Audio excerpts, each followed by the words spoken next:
5 விதமான பாவங்கள். அதை நாம் ஒழித்து விட வேண்டும் என்று சொல்கிறது வசனம். மூல பாஷையிலே ஒழித்து விடு என்ற வார்த்தைக்கு என்ன அர்த்தம் என்று சொன்னால், நம்ம ரெகுலரா அழுக்கான வஸ்திரங்களை அகற்றிவிட்டு சுத்தமான வஸ்திரங்களை அணிகிறோம். அதுபோல அப்போஸ்தலன் 5 விதமான பாவங்களை பட்டியலிடுகிறார். இந்த 5 விதமான பாவங்களும் நம்மை விட்டு அகன்று போக வேண்டும், நம்மை விட்டு ஒளிந்து போக வேண்டும். இந்த 5 பாவங்களையும் என்னவென்று சொல்வார்கள் என்று சொன்னால் ரிலேஷனல் சின்ஸ். அப்படி என்று சொன்னால் உறவுகளை பாதிக்கும் பாவங்கள். ரிலேஷனல் சின்ஸ், உறவுகளை பாதிக்கும் பாவங்கள். நாம் முதல் குறிப்பிலே பார்த்தோம், சுத்த இருதயத்தோட ஒருவரில் ஒருவர் ஊக்கமாய் அன்பு கூறுங்கள், நம்முடைய அன்பு மாயமற்ற சகோதர சிநேகமுடையதாய் காணப்பட வேண்டும் என்று பார்த்தோம். இந்த மாயமற்ற சகோதர சிநேகம் நம்மிடத்திலே காணப்படக்கூடாதபடி 5 பாவங்கள், ரிலேஷனல் சின்ஸ், உறவுகளை பாதிக்கும் பாவங்கள் நாம் ஒரு கம்யூனிட்டி, ஒரு சமூகமாக காணப்படக்கூடாதபடி தடையாக இருக்கிறது.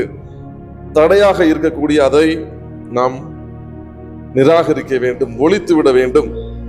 முதலாவது காரியம், சகல துர்க்குணத்தையும், ஆங்கிலத்திலே malice, ill will and bitterness towards others, மூல பாஷையின் அர்த்தத்தின்படி தீய விருப்பம் மற்றும் மற்றவர் மீது கசப்பு.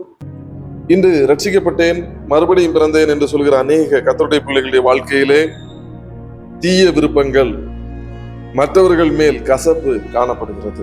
இது ஒளிர்ந்து போக வேண்டும். 2வது சொல்லப்படுகிறது கபடம், ஆங்கிலத்திலே டிசீட். கபடம் என்று சொல்லும் பொழுது பொய் மற்றும் தந்திரம், லையிங் அண்ட் ட்ரிக்கரி.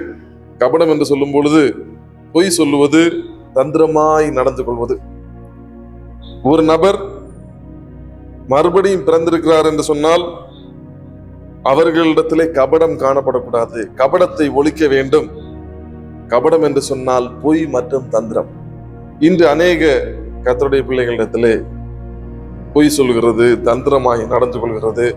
இது போன்ற காரியங்கள் நம்மிடத்தில் இருக்குமானால் நாம் அதை ஒழித்து போட வேண்டும். அப்பொழுதுதான் நாம் மறுபடியும் பிறந்திருக்கிறோம் என்பதற்கு அது அடையாளமாக காணப்படும். 3வதாக பஞ்சகம்,